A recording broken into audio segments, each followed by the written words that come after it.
So let's say you had a Super Bowl party at your house. You're the biggest Dallas Cowboys fan, and you had a Super Bowl party at your house. I'll take it. And you got a bunch of friends coming over to your house, and one of your friends drives home. He got drunk at your house, drove home, and he killed a family of 4 in the car. Okay? Well, you're going to be held personally liable because you're the one that gave him too much alcohol at your house. So they're going to sue you because of this wrongful death in this situation. You're 100% getting sued for wrongful death because he had too much to drink at your house, drove home, and killed a bunch of people. Okay? Oh, So goodness. if you now own shares of a company, a corporation, you as an individual can get sued and they can take the shares of your company to satisfy that judgment. Welcome to Create Your Own Economy with Bunmi Ajibade, the podcast that empowers corporate professionals ready to break free and transition into entrepreneurship with confidence and clarity, as well as business owners looking to grow and scale their businesses. If you're exhausted from building other people's dreams, leaving you little time or energy to focus on what truly matters to you, you are in the right place. Each week, we provide actionable strategies, expert interviews, and real-life success stories to help you turn your ideas into thriving business. Ready to take bold, clear steps toward life and business you deserve? Let's get started. So the future of our business is mobile, but mobility without structure is actually chaos. So today we're going to be talking about how to build a remote-ready business foundation so that you can move freely, and most importantly, you need to stay compliant. So welcome again to today's episode of Create Your Own Economy, where we help corporate professionals and entrepreneurs build their businesses while they're employed. So I want you to join me in welcoming my guest today, Bobby Casey. Hi, Bobby. Welcome to the show. Hi, Bunmi. Thanks for having me today. How are you doing? I am doing very well. I'm cold, but I'm doing well. I'm doing well. So today's episode is titled The Future of Business is Mobile and How to Structure Your Business to Go Remote and Stay Compliant. Very, very important. So before we go on, I want to ask you, if you are listening or you are watching, have you subscribed yet? Have you subscribed? This is very important because you get to hear skillful people that have your interest at heart. They will come and pour their heart. So we don't want you to miss any episode. So let me say categorically that even if you have a remote business, it has to be built right. The foundation has to be right. If not, you have to go and redo some stuff. So today, my guest, Bobby Casey, he's a lifelong entrepreneur and international tax strategist. He's the managing partner of Global Wealth Protection, a boutique consultancy focused on tax optimization, asset protection, and international structuring for entrepreneurs, investors, and digital nomads. When I read that and I saw nomads, I'm like, yeah, I know that word, nomads. He is also the founder of Business Anywhere, an all-in-one platform that helps location-independent entrepreneurs form U.S. companies, set up virtual mailboxes, and manage compliance online. And over the past 2 decades, Bobby has started, bought, and sold multiple companies and has advised thousands of clients on how to legally lower taxes, protect their assets, and design their businesses to match the lifestyle they actually want. And I think one of the reasons that people go into entrepreneurship is freedom. They want freedom. So the mobile business will give them freedom, and also, but most importantly, setting up the business correctly will give real freedom. So, Bobby, when I was reading what you wrote, you said you've never had a real job. You have only known entrepreneurship. So, how did that shape how you think about the business decide? How did your background of this is all I know, how did it shape where you are now? Well, like you said, I've never had a real job. I mean, I had, when I was a kid, I had like normal kid jobs, mowing the grass. At 14 years old, I was bagging groceries at the grocery store. I worked at the go-kart track. I unloaded trucks for UPS, stuff like that when I was like a kid. But from 19, I've always had my own business. I started my first company when I was 19. My first, let's say, real company when I was 19. It failed pretty miserably. I started another one when I was 20 that failed pretty miserably. And then I started a company when I was 21 that did pretty well. And I ended up selling that company when I was 30, I don't know, 33, 34 years old. But my background, like even as a kid, I was raised in a pretty entrepreneurial family. My grandpa had restaurants. My dad had a construction company and a real estate company. So for me, like normal dinner time conversation was, reading financial statements, P&L statements, balance sheets, how to optimize taxes, whether we should be a C Corp or an S Corp or an LLC, how to like investing in the stock market. I mean, I started trading stocks when I was 14 because I was reading I knew how to read like the balance sheets and P&Ls and stuff like that when I was 14. So I've never had a corporate job. I can't even say I've ever really had a real job. Like all my jobs were like, I call them kid jobs. They were not like adult. But again, you said you started businesses and you failed at some of the businesses. So how did that shape you now having having many businesses? Some of them you sold, and I'm sure it was profitable for you. So how did that failure, your learning, how did it help you in the other profitable businesses that you run? So I want to make one thing really clear. When it comes to entrepreneurship, I've failed at all of the businesses. There's you like are a truthful person. You are very truthful. Yeah, everyone fails, and so some of my businesses have done well, but I mean, there's been multiple, like countless failures along the way. It's funny. I do have a couple of friends two brothers actually. We kind of jokingly, a few of us jokingly call them the Golden Boys.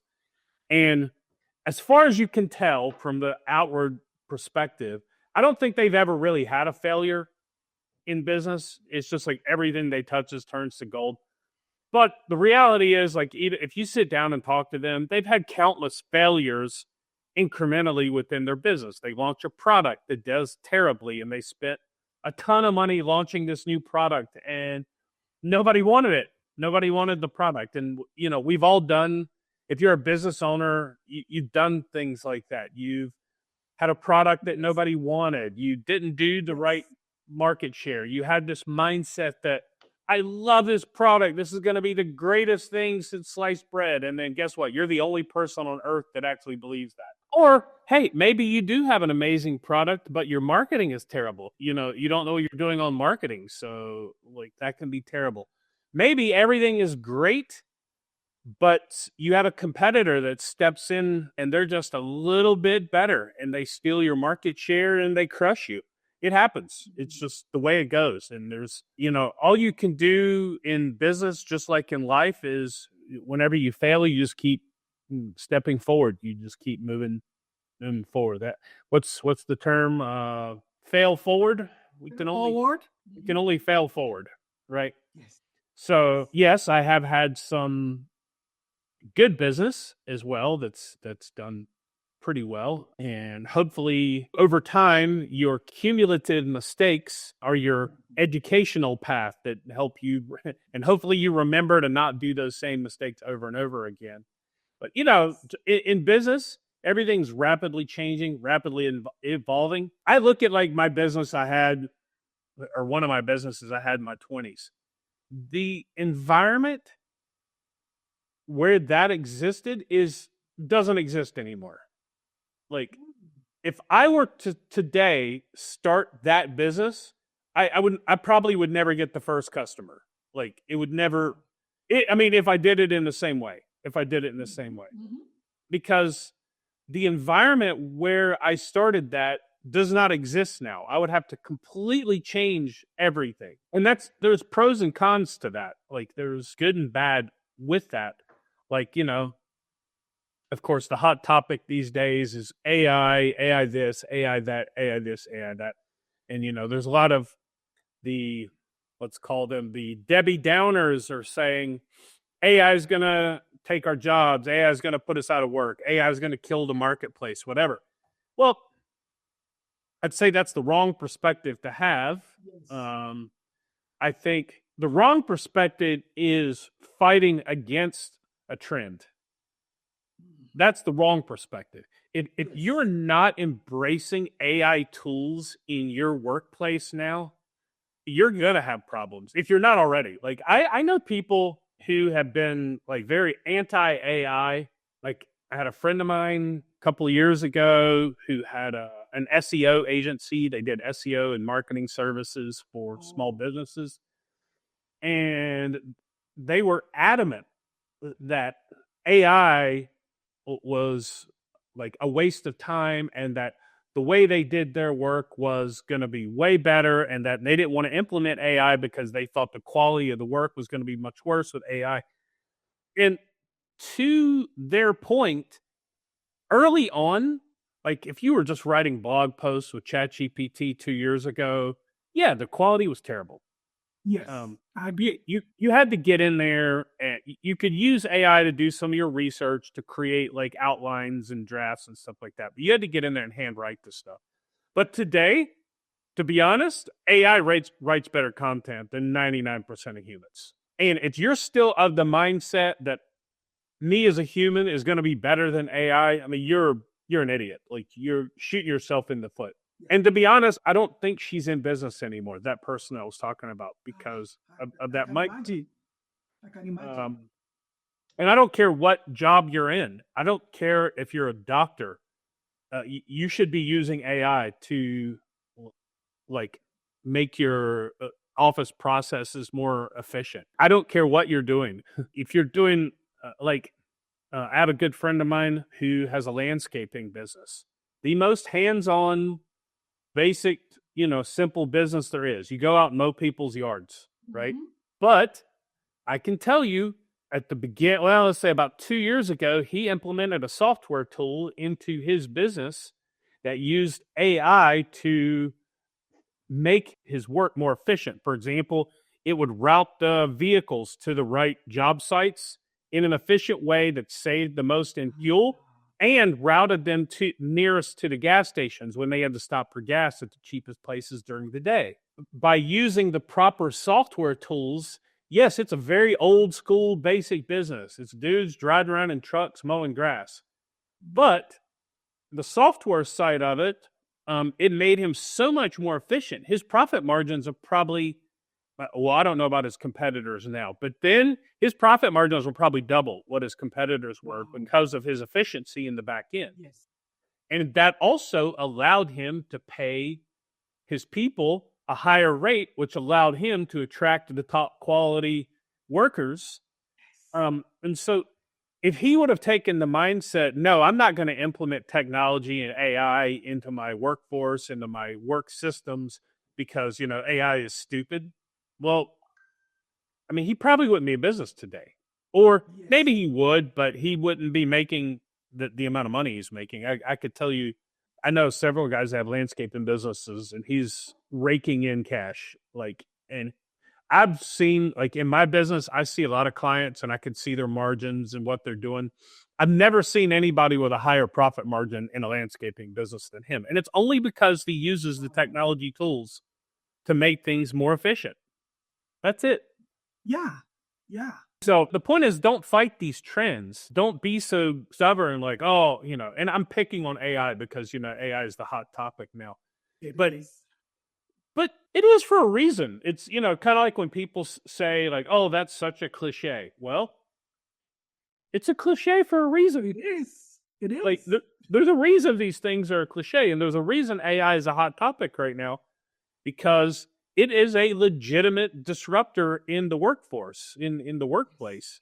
And if you don't mind, I'll rant a little bit more. Not rant, but if you read it back about 22 years ago, if I'm not mistaken, I could look this up. But if you remember, Skype was invented. You're familiar with Skype, I assume. Yes. So Skype was invented, I'm pretty sure it was 2004 or 5. And we used Skype. We used it in my job. Yeah. Right. Well, prior to Skype, there was no such thing as video chatting. It didn't exist. Video chatting online didn't exist.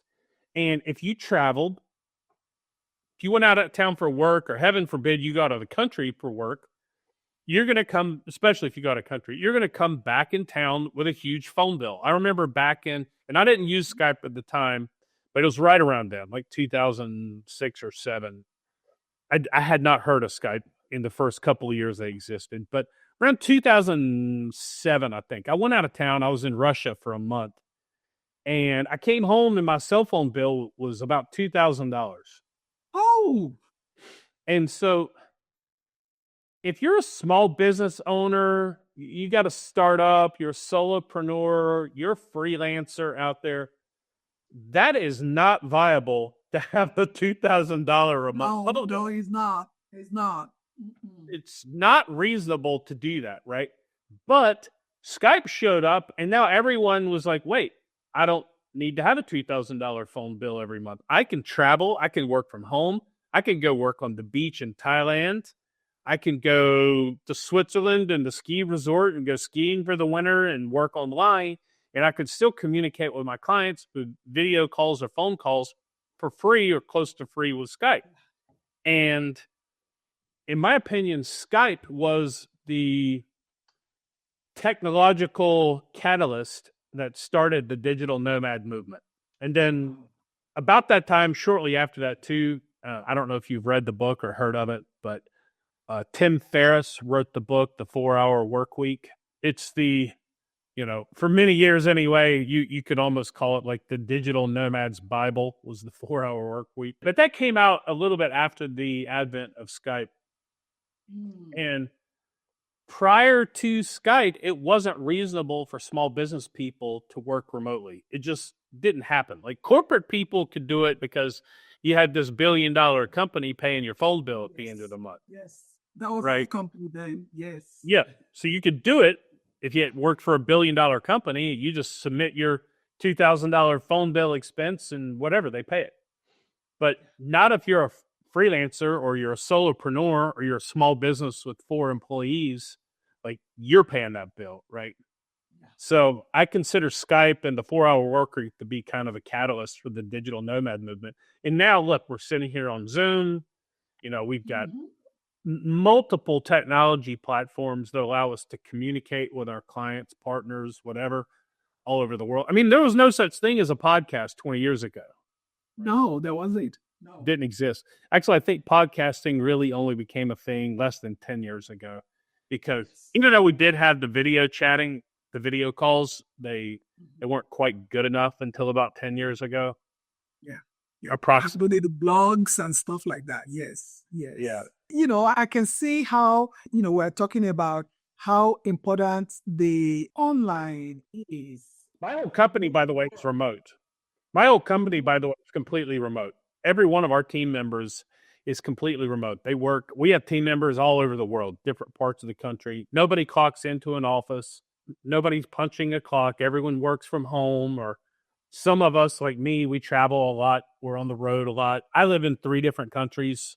I mean, I have 3 different home bases in 3 different countries. My operations manager she has 2 different home bases. So, I mean, my old company was built around remote first lifestyle because in my view is we're much more productive when we work remotely, when we work from home.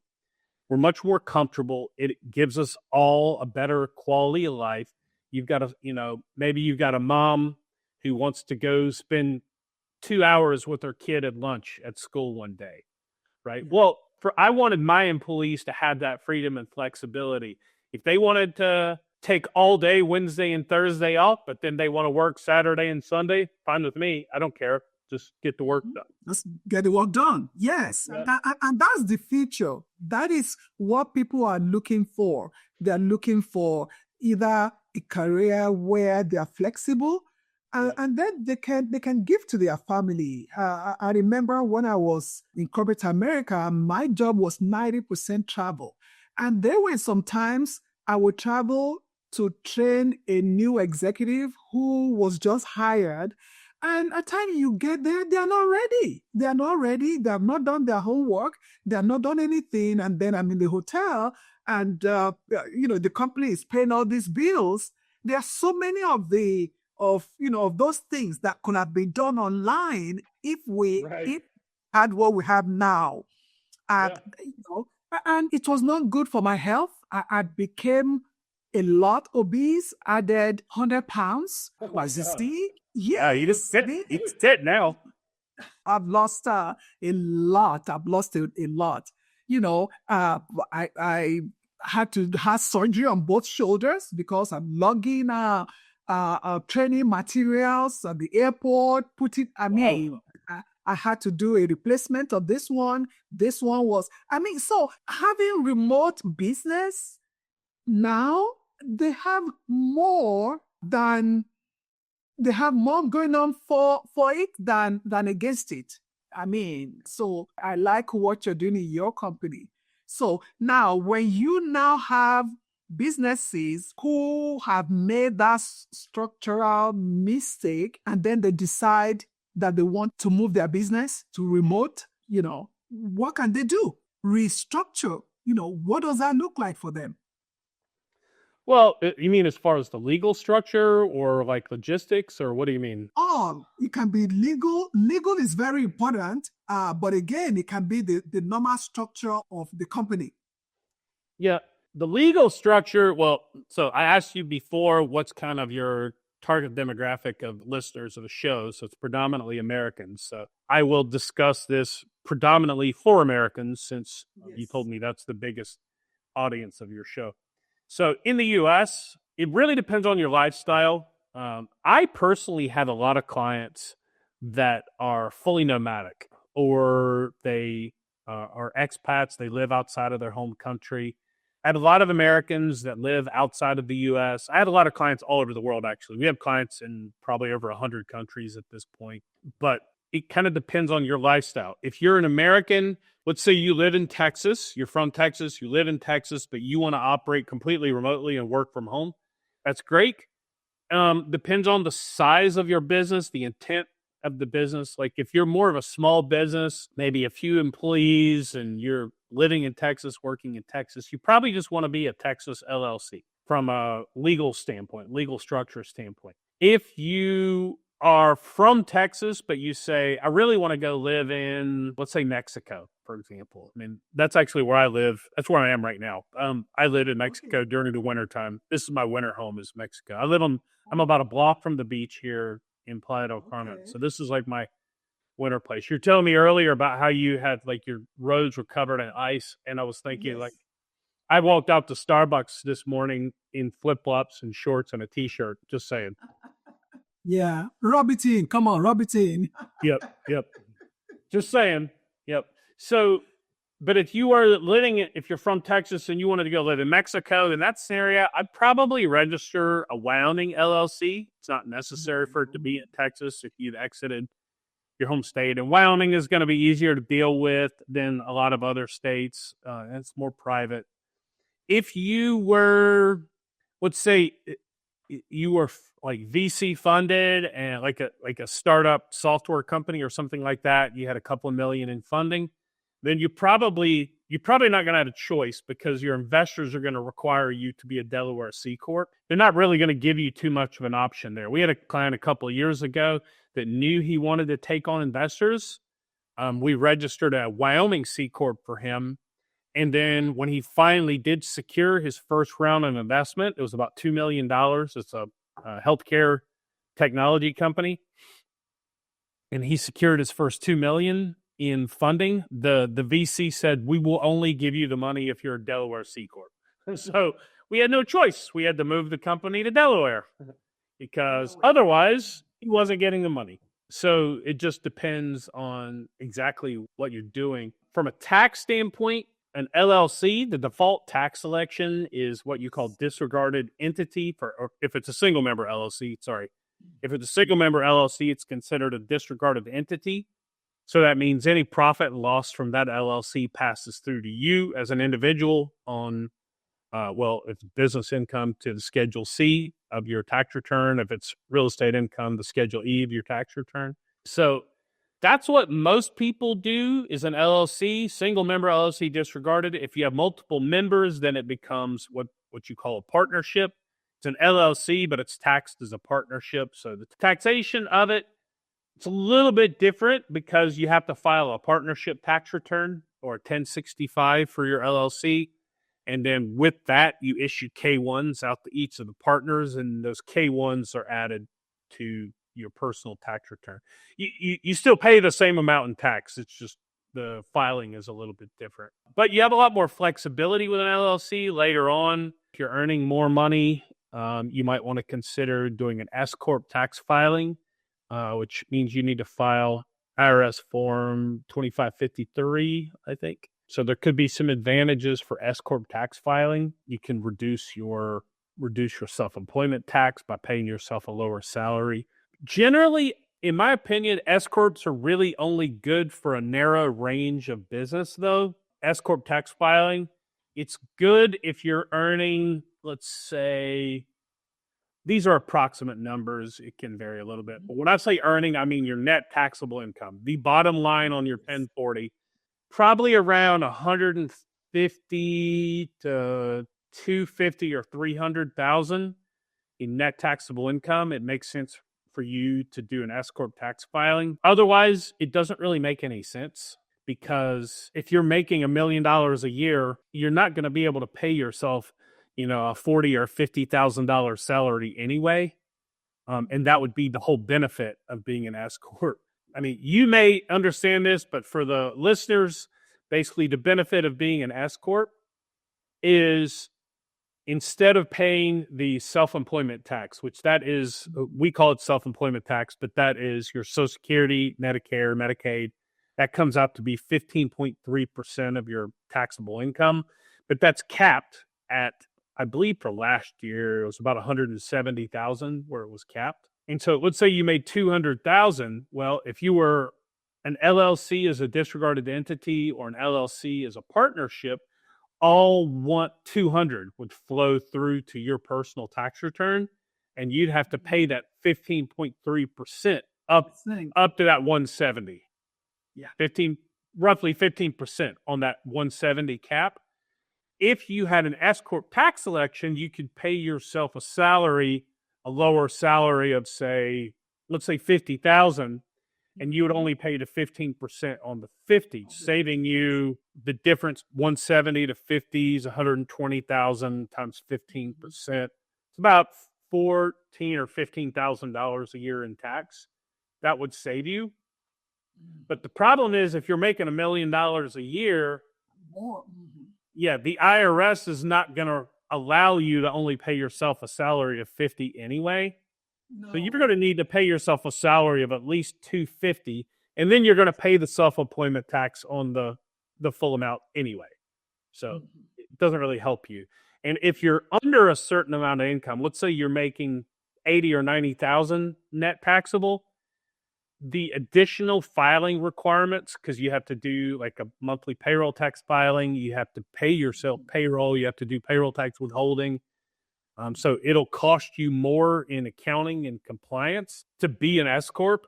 So if you're only making like 80,000, it probably doesn't make that much sense because you're probably still going to pay yourself a salary of about 50. So the difference is 15% of the difference between 50 and 80. Big salary. Yeah.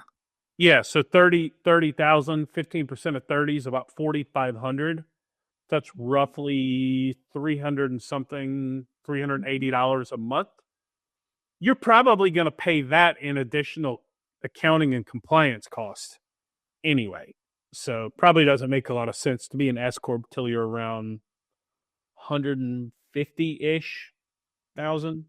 So legal tax structure, it really makes a lot of sense to get it done in the right way from the beginning.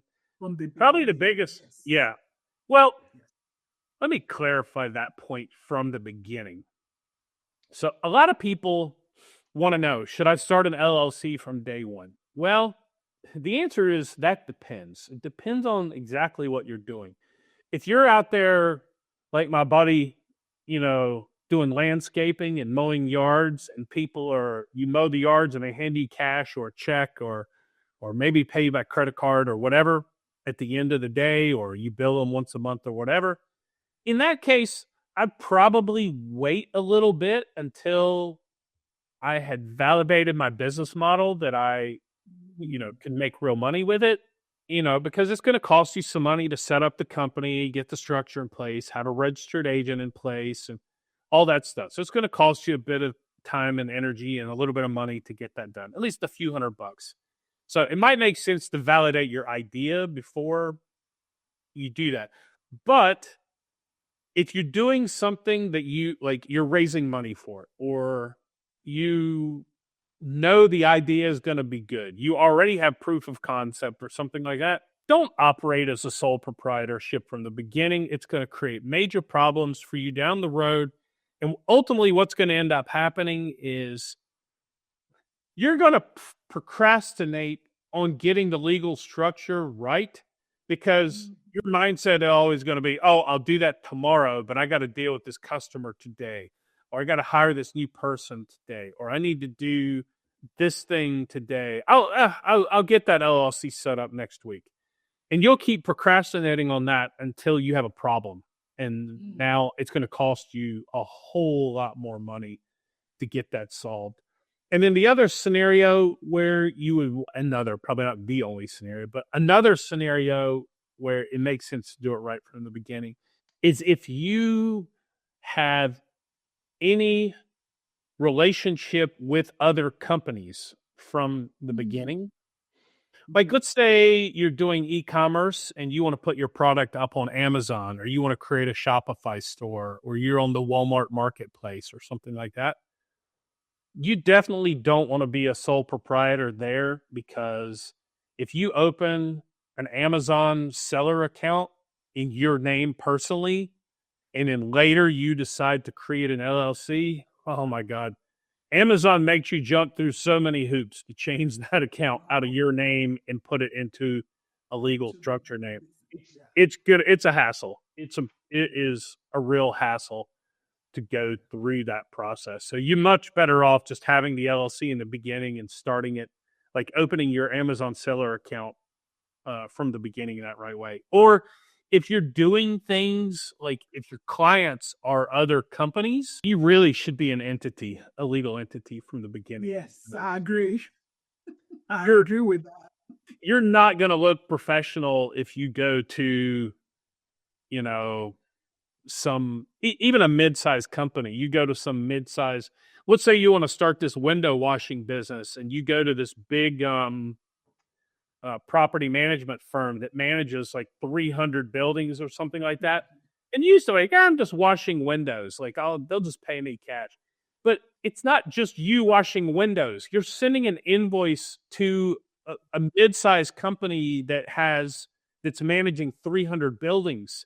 And if you show up like one guy or one girl in a pickup truck with a brush going, can I wash your windows? I mean, you're not going to look professional. You're not going to be able to expand your business even with that property management company. But if you go in the door with a proper entity a proper business structure, you look professional, you got a business name, you've got the logo on your vehicle, your van or whatever, yeah, they're going to take you more seriously, and you're going to be much more likely to get more and more clients, even from that one property man. So Yes, definitely.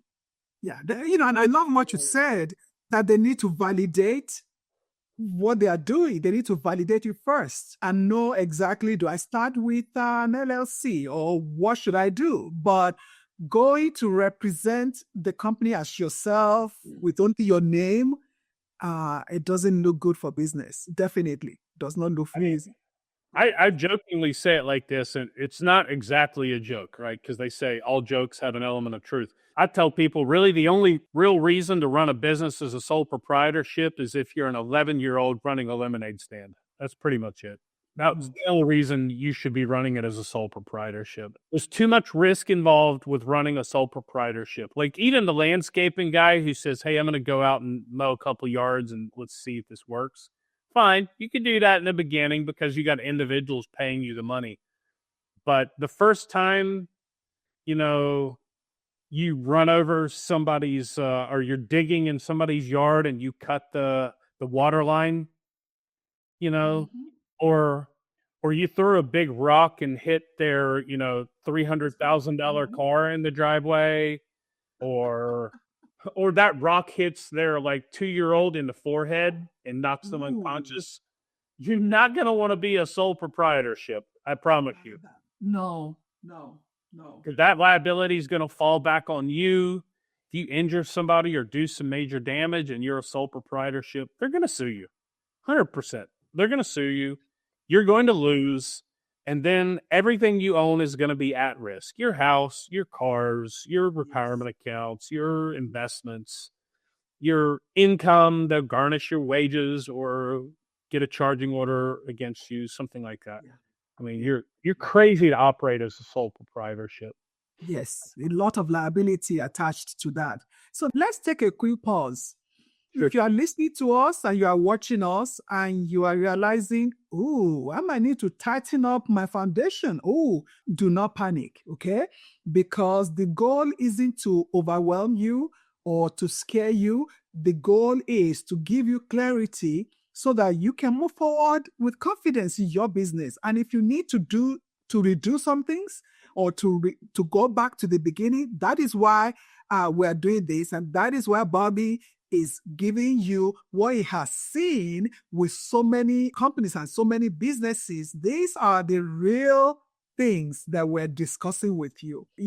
If you still have your business, you still have time to moving from being a sole proprietorship to an LLC, you can still do that.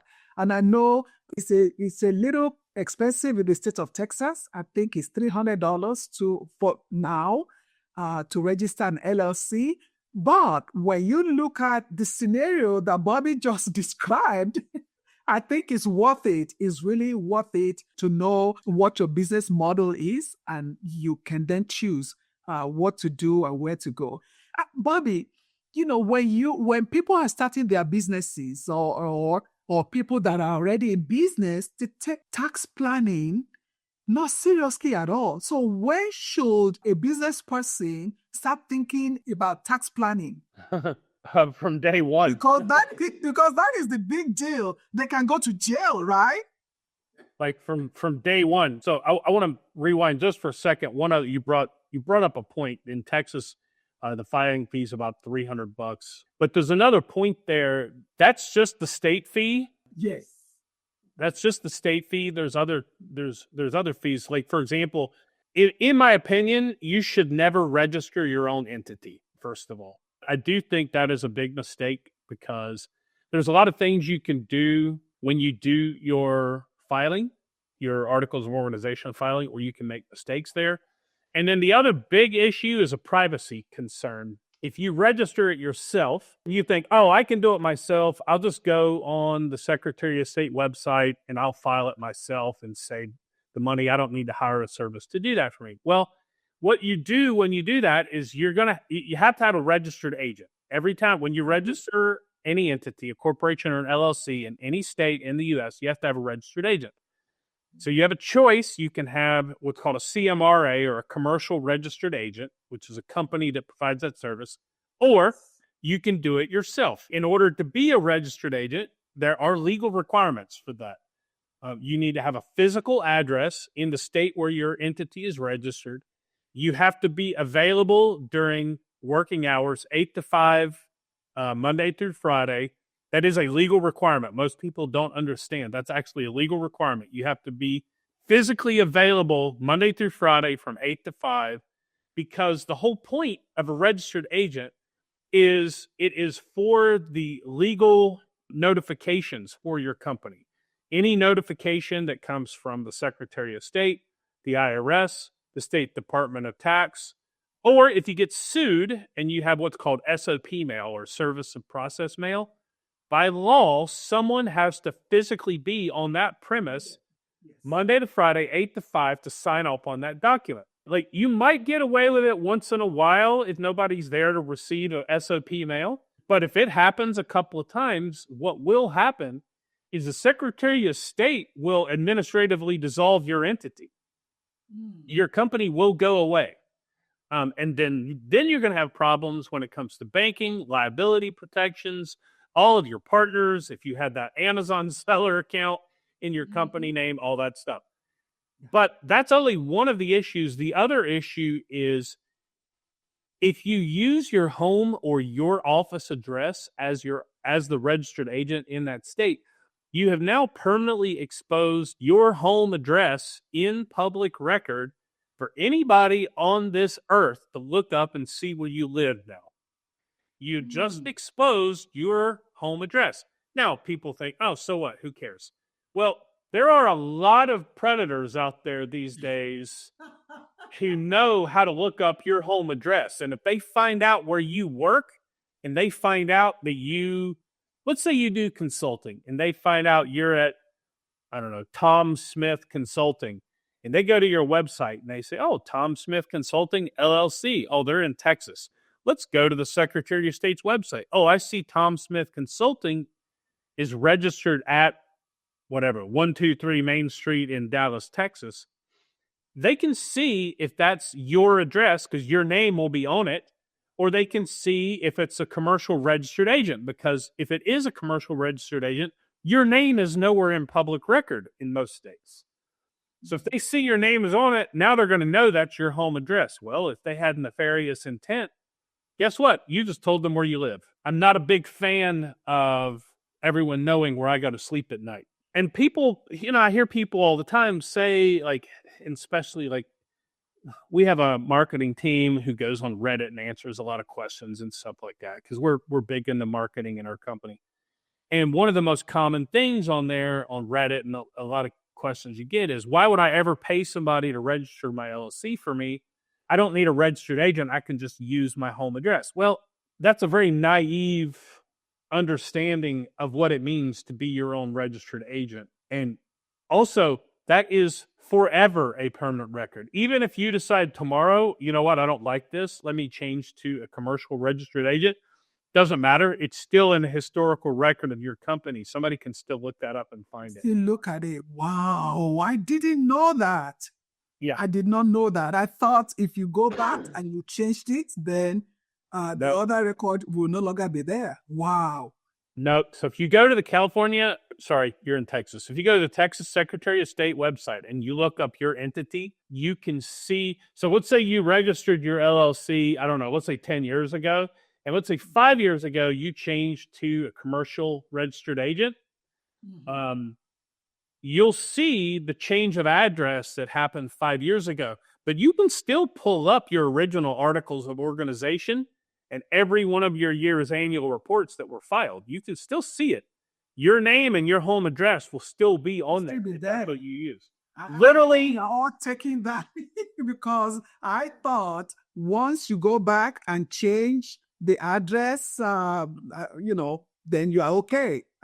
So if you are planning to register your LLC or whatever you want to register, look, I think that it costs like $35 a year to have, is nominal compared to somebody knocking your door or some weird person sending you some weird mails or something like that. Yeah, depending on who you use as registered agent and the services available and what they do for you, stuff like that. But usually, well, for the very basic registered agent that doesn't really do anything for you, they're around 50 something bucks a year. The ones that do things for you, like, so we're not 50 bucks a year, we're 150 bucks a year, but we fully automate your annual report filing, paying your state fees. We have some extra things. We have a digital mailbox for your mail, stuff like that. But most of them, the ones that are like, that do stuff for you, they're between 100 and 200 bucks a year. But okay, even on the high end, let's say 200 bucks a year. Yeah. I mean, you're literally talking about less than 20 bucks a month to protect your privacy and make sure no crazies come knocking on your door. I think that is fair. And to be fair, like, sure, people are like, oh yeah, whatever. Nobody's ever coming to my house. But let me give you one anecdotal example. I have two clients, and the funny thing is they came to me just probably 3 years ago. But the funny thing is they both came to me in the same month. One client was an existing client of mine.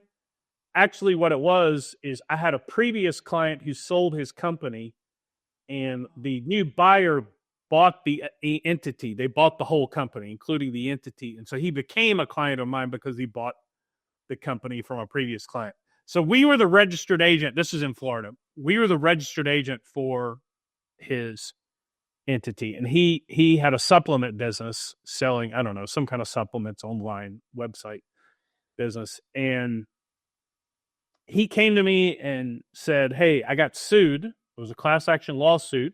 They came after him and they served him through us because we're the registered agents. So we received that SOP mail as registered agent. So he downloaded it out of his dashboard. Like, we have a mail dashboard where you can see all your mail. He downloaded it. He got on a consultation call with me and he said, what do you think I should do about this? And I said, well, let me tell you the way most class action let me tell you the way class action lawyers work. They go out and find a business they want to go after, and then they find people who bought products from them to go after them. Those clients don't pay this lawyer any money.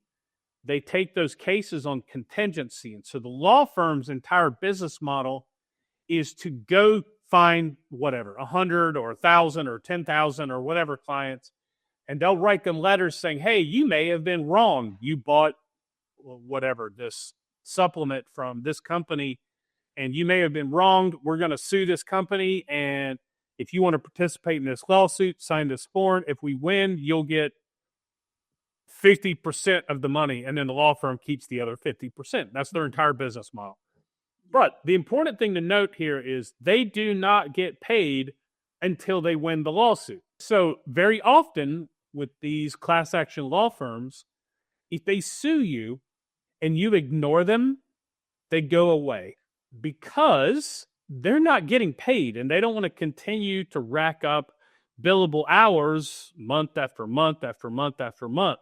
So I told my client, I said, listen, if it were me, I would probably ignore them at least for a couple of months and just to see what happens. I mean, nobody's going to come. I mean, there's no criminal action, no craziness going on here. I mean, worst case scenario is if they ever do like take this thing to court, you're going to get a notice that there's a court date. You can respond at that point if you need to.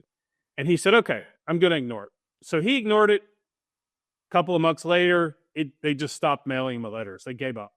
Now, the reason is because they served us, the registered agent.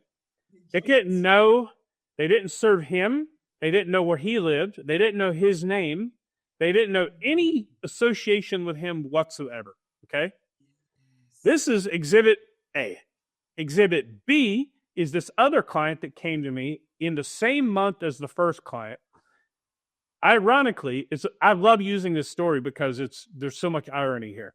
Is number one, it was also in Florida. Number two, it was also a supplement company. And number three, it was also a class action lawsuit. Exact same scenario. These people had no connection to one another. But the second guy came to me as a referral through my consulting practice, wanting to know what he could do, if there was anything he could do to protect himself now, and if there's anything he could do maybe to protect himself from this happening again in the future. So we dug in, and I found out he had registered his LLC in Florida himself. He used his name as the registered agent, and he used his home address as the registered agent address, the registered address for the company. Well, when the class action lawyer went online to find the company, they not only sued the company, but they sued him and his wife because they were both on the company. They sued him and his wife personally and the company. So basically, they named each party individually in the lawsuit. And they were serving him at home. So you got process servers. Every time there's a document to be served, they have process servers knocking on their door at dinner time, disrupting family time and all this stuff. It's annoying. You don't want that happening. But basically, short end of this story is he ended up having to settle that thing. He paid out about $1 million to settle that lawsuit because he couldn't ignore it. They named him personally and they came to his house. There was no way to ignore it once he was named personally on the lawsuit. And so what I find really funny about that story is that guy, the second guy, I told him, I said, look, if you would have literally just paid $150 a year for a proper registered agent, this would never have happened to you. And his argument to me blew my mind. He said, what a waste of money to pay $150 a year. I'm like, what about the $1 million I had to pay?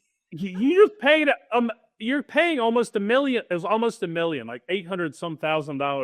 You're paying almost $1 million in a lawsuit that could have been saved over, let's say, I don't remember how long it was. Let's say 5 years times $150 a year. That's $750 or $1 million. And he argued with me at the end that paying a registered agent was a waste of time and money. And I'm like, okay, all right, my man.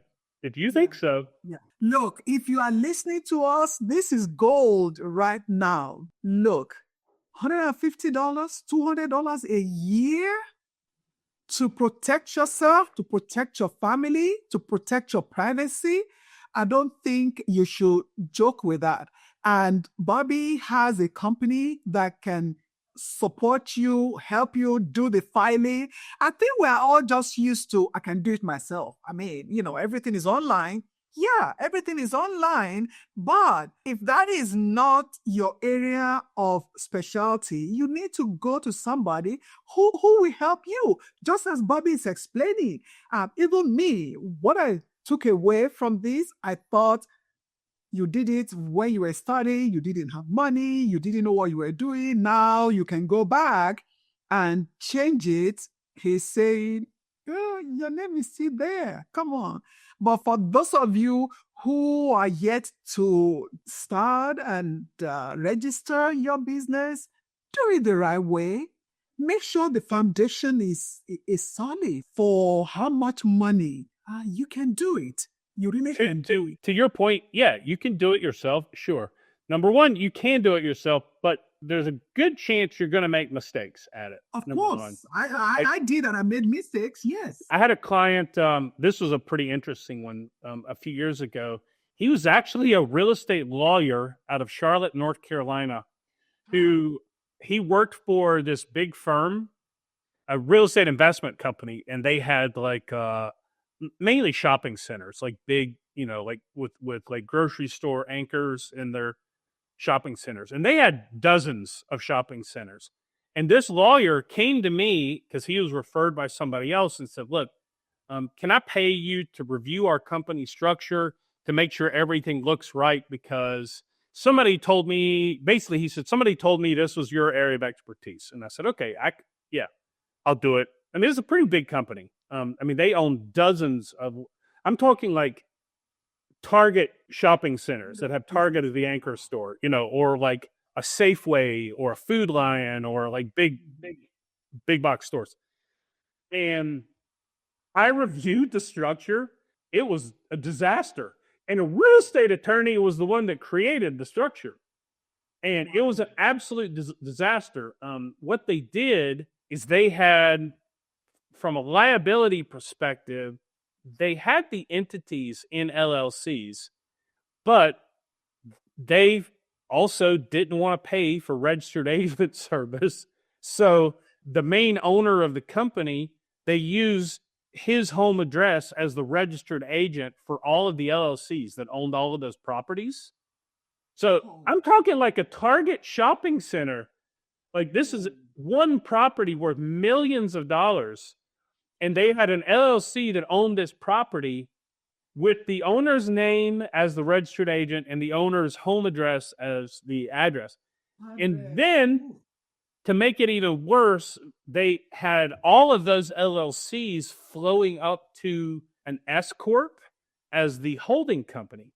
Well, you never, ever want to use a corporation, C Corp or an S Corp, but a corporation. You never want to use a corporation as a holding company for LLCs that own in assets, valuable assets. And I'll explain why. Because there's what's called inside creditor liability and outside creditor liability. Inside creditor liability is the liability that happens from the activity of the entity itself. So take a shopping center, for example. Let's say there's an accident at the shopping center. The liability is contained within that one entity because it happened at that property and this entity owns this property. Okay? But then you have outside creditor liability. Now, I'm going to use a silly example here, which is obviously not real, but I like using silly examples. Sometimes they make good points. So let's say you have a Super Bowl party at your house. You're the biggest Dallas Cowboys fan, and you have a Super Bowl party at your house. I'll take it. And you got a bunch of friends coming over to your house, and one of your friends drives home. He got drunk at your house, drove home, and he killed a family of 4 in the car. Okay. Well, you're going to be held personally liable because you're the one that gave him too much alcohol at your house. So they're going to sue you because of this wrongful death in this situation. You're 100% getting sued for wrongful death because he had too much to drink at your house, drove home, and killed a bunch of people. Okay. Oh, so goodness.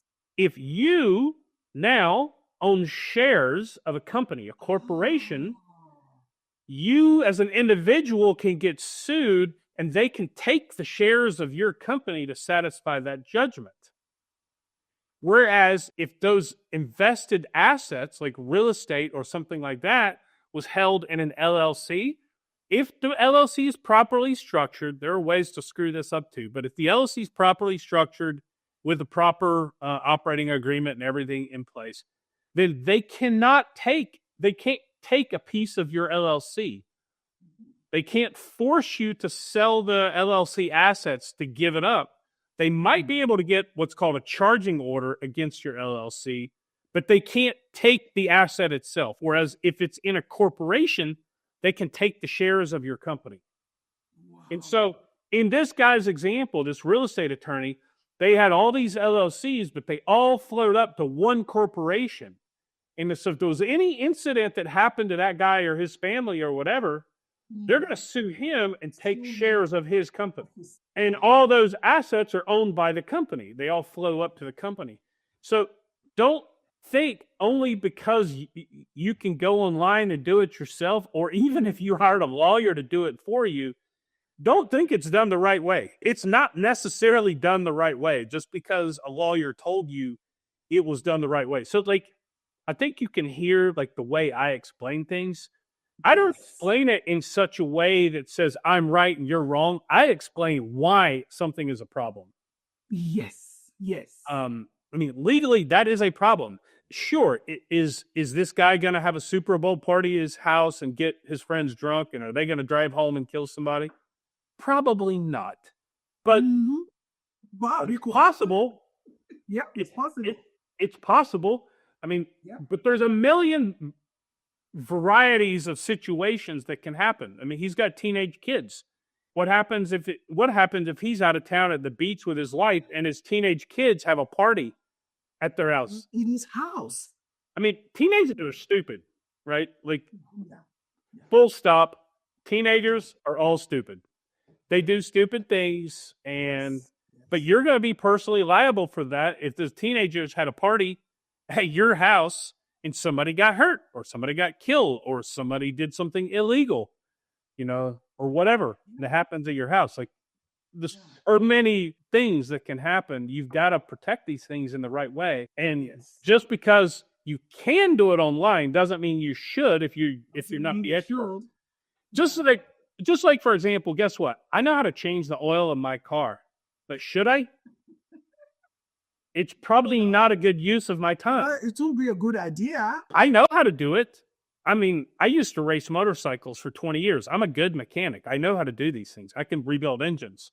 But should I? It's probably not a good use of my time. I should probably be using my time doing the things I'm really good at. Yes, definitely. Let us give this registering of business, the real foundation of the business, building the foundation of the business. Let us give it to the people that have the knowledge to get it done the right way. Do not put your address. Do not use your address as the registered agent. Do your name. Not. Even if you don't get anything from this podcast today, I want you to know that you will be penny wise and pound foolish if you don't want to pay $120, even if you go for the minimum, just the minimum is $50 or is $75. But what is wrong with $200 in 1 year to protect yourself? Because you might say it will never happen to me, but what if it does? At that point, what do you do? So tell us about where they go to, about how they will learn how to do this. I think this is very important. Yeah, for somebody who is knowledgeable about the foundation and the structuring of a business, I think, and you know what, Bobby, you know what I'm thinking right now? Maybe it's again the mindset of that person starting the business. So are you thinking, oh, the business won't work anyway, so you can't afford $200 a year? So that's an excellent point. That, oh yeah, it won't survive. So even if the business does not survive, you can still be in trouble. So now you have double trouble, right? You have double trouble. So tell us about your company and tell us how, because I'm sure you can help in all the states of the Federation. Yeah, I mean, we work in all 50 states plus the territories. But that's a good point you made about the mindset. It is usually, when I hear people say, I don't really want to spend $100 or $200 a year, that's too much money. I can do it myself. I'll do it myself. But if you look at that person, they're probably not very successful. Like, let's be honest. This is not an abundance mindset person who's very successful. No.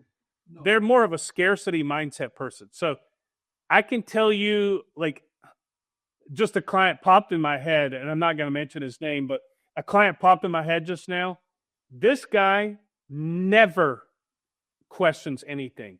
If he knows I know what I'm doing, we get on a consultation call. I've never once he's been a client of mine for 10, 12 years probably or longer. And we're good friends too. And we were actually friends before he became a client. And this guy, we get on a call. I tell him what he needs to do. He doesn't even ask. He goes, okay, do it. Yeah, send me the invoice. He literally doesn't even ask me how much it costs. He's like, send me an invoice.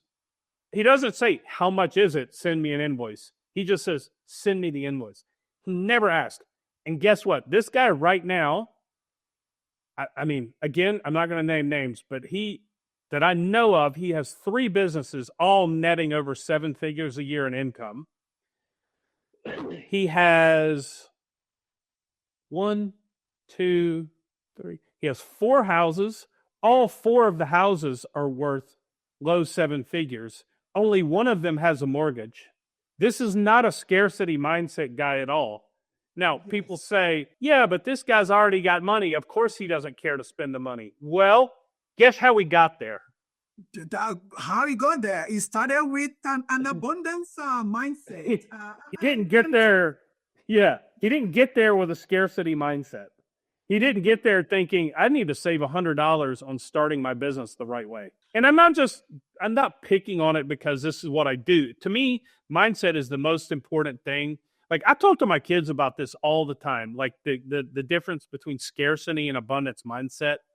And I will answer your question, I promise. And I know we're going long, but I got an amazing story about my daughter. She blew me away with this conversation. This was 3 years ago, and I was helping her go car shopping. We went and looked at two different cars, and she doesn't know anything about cars. She just knows what's pretty. That's about it, right? And she knows, hey, I like that color. I like that. Hey, that's a cool car. So she said, Dad, will you go with me to car shop to help me like look at cars? I said, okay. So let's go look. So we narrowed it down to two different cars for her to look at. And we looked at one car. It was a Jeep Wrangler Rubicon 4-door, the like the top of the line Jeep Wrangler Rubicon 4-door. And it was, I think it was around $50,000 or somewhere in the ballpark of 50,000. Now, it was more than that, but the dealer, Jeeps have been around forever. They were willing to get deals, those rebates, whatever. But the net price was going to be about 50 grand out the door. And then we went and looked at, and this is 3 years ago when the new Ford Bronco came out, and all the dealers were selling the Ford Bronco above asking price because they were brand new, high demand. So we went and looked at this Bronco, this fully decked out, top of the line Bronco, and it was about 70,000 out the door. And we drove the Jeep first, and she said, I really like the Jeep. Let's go drive the Bronco. We went and drive the Bronco. She goes, Dad, I think I like the Bronco more. And I'm like, well, it's $20,000 more. Like, do you really like it? $20,000 more? Is it really worth that much more for you? And it blew me away because I'm a big believer of, not living in scarcity mindset, always staying in abundance mindset, because I think it's a better way to live and a better way to think. But she caught me off guard, and she caught me in a scarcity mindset moment. And I told her, I said, don't you think it would be better if you bought the Jeep? You don't even drive that much. It's $20,000 less. I think it's probably a better deal. And she turned and looked at me and she goes, Dad, it's $20,000 more. I don't care. I'll make more money. And I was like, I just shut up. I'm like, okay, you got me.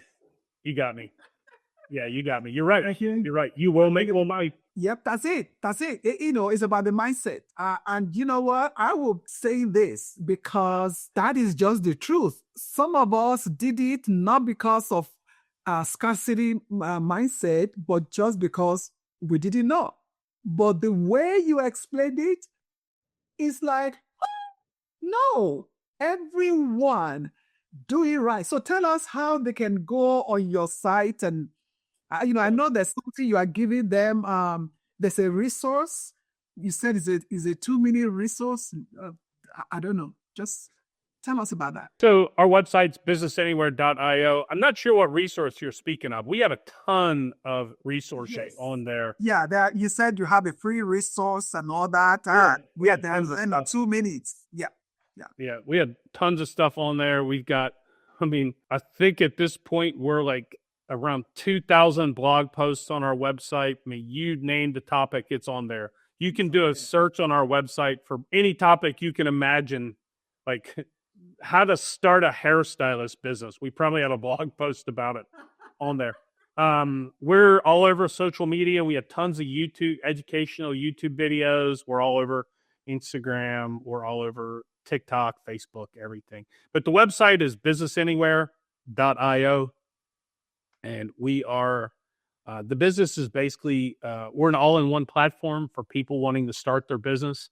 You can register the company. We're registered agent in all 50 states plus the territories. But inside our platform, you can basically do everything. You can set up your bookkeeping. We even do, we have tax filing in there. You can register trademarks. You can open bank accounts. You can get your tax ID number, your EIN. You can draft your company documents. You can do all of your company documents you need. You can even get payment processing. I mentioned bank accounts. We have 4 banking partners. You can open a bank account. Actually, we're about to sign up another banking partner. So we'll have 5 on there probably in the next couple of weeks. We do everything when it comes to compliance for your company. We send out your notices and reminders. We're the only registered agent in the U.S. that fully automates all of your state compliance. So we automatically file your annual report. We automatically pay your state fees on your behalf, and we automatically renew your registered agent service to make sure your company stays compliant. It's fully automated. So all of our other competitors, they'll send you an email saying, hey, your company's up for renewal. Click here to complete your annual report. Click here to pay your fee. Click here to do this. Click here to do that. Yeah. So ours, you get a notice from us saying your company is due for renewal in 7 days. If you want to renew it, delete the email. You don't need to do anything because our software automatically generates all that for you. It's all, yeah, all in one service, so that you are not forgetting to, how we have so much going on for us. You might forget to renew something, and before you know it, you might be out of luck. So, Bobby, I want to thank you for your time, and I know you're having a great time in Mexico right now, while I am right here looking out of my window and everything is iced up. You don't have to show you my window. Do not show me your window. Do not show me your window. There's 10 trees or so. Yeah, so thank you so much for your time. Look, remote work is the new normal, but your business foundation must be built right. So when you go to anybusiness.io, you can get everything in one spot. And even if you don't want all, you can choose what you want, but do it right, so that your foundation is set, your foundation is right, you are not forgetting, do anything, and you can live in abundance mindset towards the growth of that business. So thank you so much, Bobby. Thanks for having me. Thank you all for listening, and I will see you in the next episode.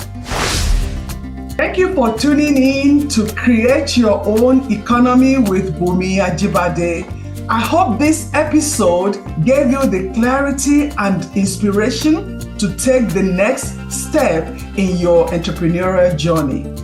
If you're a corporate professional feeling stuck or unfulfilled, and you are thinking about starting your own business, but find yourself asking, how, what, where, who, or when, I invite you to download my special curated guide, Transition from Corporate Professional to Entrepreneur, the 10-step guide for success. This guide is designed to make your transition smoother and less stressful. Afterward, schedule a clarity call to map out your personalized success path. We invite you to write a review, like, and share this episode with anyone who needs this information. See you in the next episode.